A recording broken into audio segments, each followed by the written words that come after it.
Good morning, world. My wife couldn't sleep last night, and well, she was sort of out of it. But I couldn't get her to be quiet, and she talked all night. And finally, at 3 o'clock, I turned on some music to see if that would stop her from worrying about whatever she was worrying about. And 4 o'clock, I just decided I may as well get out of bed. So I came out here and made a video and did a few other things, worked on my website. But maybe that's a lesson for life, because we've been married 59 years. It'll be 60 years in September, and as they say, it's for better or worse, and you have to put up with the problems that come.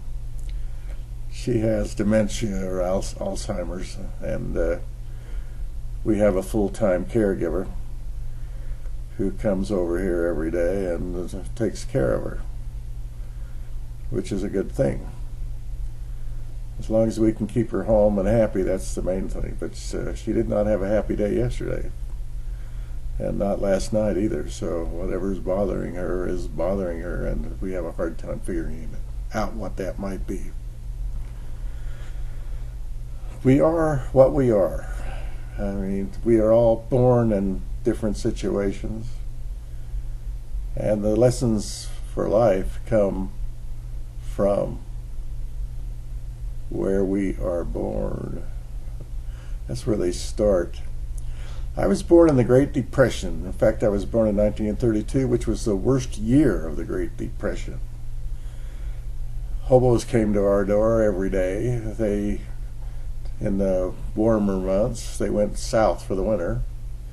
They would pound on our door, and we would give them some beans and homemade bread, and they'd be happy as could be. Sometimes they offered to do work, sometimes they didn't. But they were always grateful. They would walk two Salt Lake City blocks. Salt Lake City has long blocks, past our neighbors' houses, right to our house. Many a time I went down to the hobo jungle and tried to find our address on a billboard somewhere saying, "Go to Jones's house because there you'll get fed." But I do know that they did get fed at times at other houses, but they usually just walked by the other houses, came right to our house. So that's the way it was, and because of that, we had learned certain things that had certain attitudes. Now, for one thing, we didn't have what you have now, or what we have now. I mean, we didn't get a telephone, I don't believe, until about 1944 or something like that. That's amazing. We didn't have an electric refrigerator until that time either. So I lugged more ice than you could ever believe for our ice box. Not only for ours, but our neighbors. Usually I have to lug it so far, most of it melted. It would have been cheaper to just have the delivery man deliver it. But no, we had to save a quarter and have it melt on the way home, especially on the hot days. I had an old wood wagon with steel wheels. It was horrible. That my dad made, and you couldn't steer the doggone thing. You just drug it. It was not good. So I remember he was so proud of how that was going to work, and then it didn't work, not very well anyway. So we didn't have television, of course. First time I saw television was when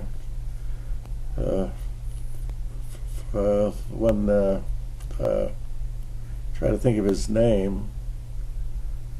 Well, maybe I'll think of it in a minute. But he worked for RCA and invented the television. He was a farm boy here in Idaho, Milo Farnsworth. He was a farm boy, and when he went down the rows, plowing the rows, he thought about these rows and thought about how these lines could relate to a television screen. or an oscilloscope screen to start, of course, and then he generated television. He showed his algebra teacher how he would do it on the board, and he went from there. So I think it was about 1939, and when he had it at the state fair in Utah and showed us TV.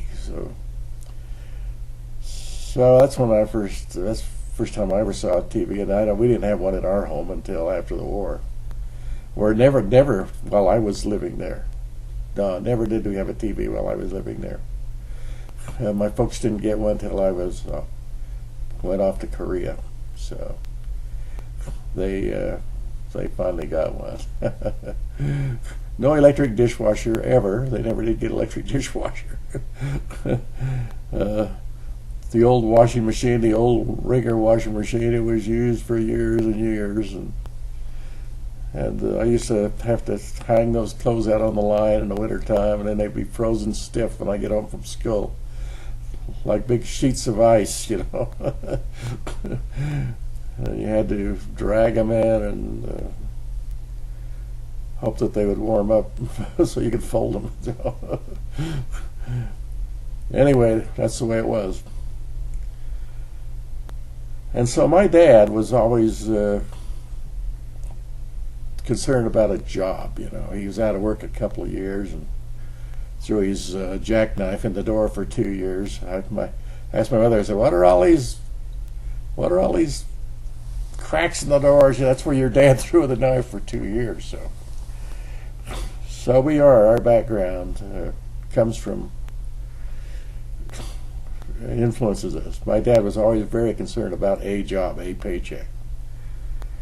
And that's what I did. I worked for my life, and for a long time. I've been retired 20 years now, but I'm 81.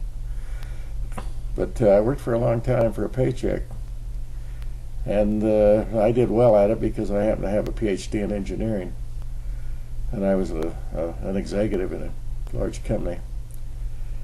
So it was an advantage to me. But for most people, you know, people buy your time. Companies buy your time. They hire you because they're making money on you. They're earning a lot of money on you.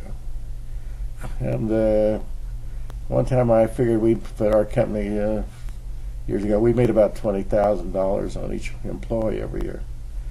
Something like that. And maybe more.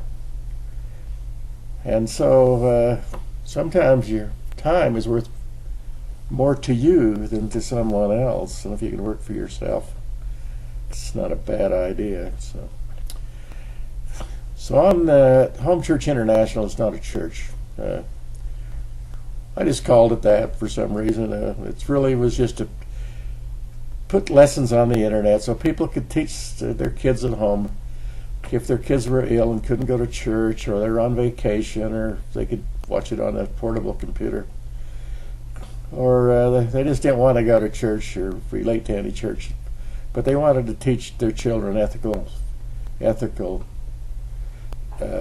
concept, to teach them how to love one another and take care of themselves.